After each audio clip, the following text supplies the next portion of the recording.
Oh, so you're gonna try some film photography? It is such a fun way to capture photos. There's such a tangibility and grit and vibe to it that I can't even fully describe. But you already know that because you're watching this video. So here's what I think is the perfect beginner film camera and why. Well, actually, first, let's talk about who I am. My name's Caleb, and I'm a boudoir photographer based in Bend, Oregon. I've been on my film journey for roughly 5 years, but I've only really taken it super seriously within like the last year. And now I'm actually incorporating film into my professional client workflow. So yeah, take what I'm saying with a grain of salt, since I'm admittedly not an expert. I'm just another person who's fallen in love with film, just like you. But anyway, the reason that you're here in the first place, I think that the Canon AE-1 Program is the best camera for beginner film photographers. This SLR single lens reflex camera began manufacturing by Canon in 1981. It has an FD lens mount, shoots up to 1/1000th of a second shutter speeds, and you set your film speed, your ISO, manually, so you don't have to worry if you're using films that don't have the little DX coating on them. It's also just downright handsome and really gives those classic film SLR vibes. So let's talk about a few of the reasons why I think this is the perfect film camera for beginners. The AE-1 Program has a program mode. It's even in the name. But what is a program mode? It's basically a fully automatic mode which allows you to just focus your picture and take the shot. All you have to do is put your lens aperture on A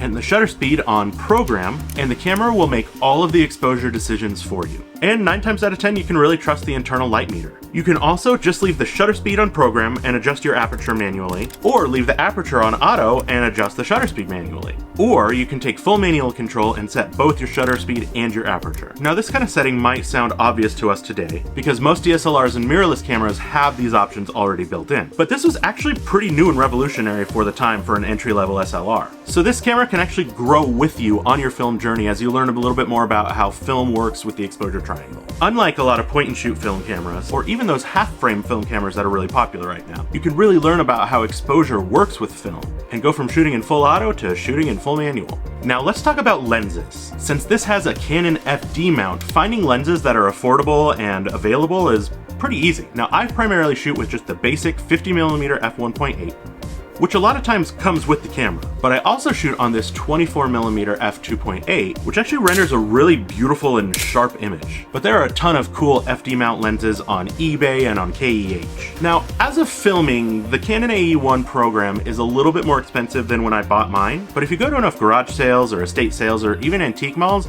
I bet you can still find a pretty good price on one. But I definitely recommend starting out with just a 50mm f1.8. It's basic, it's simple, it's sharp, it lets a lot of light in, and it's really pretty small and compact. Now if you're just starting out, you also might wonder what kind of film you should buy. So here are a couple that I would recommend. I am a huge fan of Ilford HP5 Plus 400 speed black and white film. It's contrasty without being too harsh, it has nice, even grain, and you really can't mess it up unless you like drastically underexpose it. For color, this is gonna sound basic again, but I'm really enjoying the new Fuji 400 film, which for the record is probably just respooled Kodak 400 Ultramax, but it does a pretty good job at a price point that's not too painful. Now, obviously I'm a sucker for Portra 400 and 800, but currently those are really pricey. I do also have a couple of rolls of Cinestill 800T and 400D that I'm going to be shooting in the next little while. Let me know if you want to see my results from those. And I even have a couple of rolls of Lomochrome Color 92 coming in. Film is such a fun, classic, aesthetic, and storied way of capturing images. And I, for one, just love it so much. It connects us with the history of photography and makes us slow down and appreciate our work a little bit more. Makes us think more before we push that shutter button. Makes us actually connect with what we're taking a picture of. So if you've been bit by the film bug,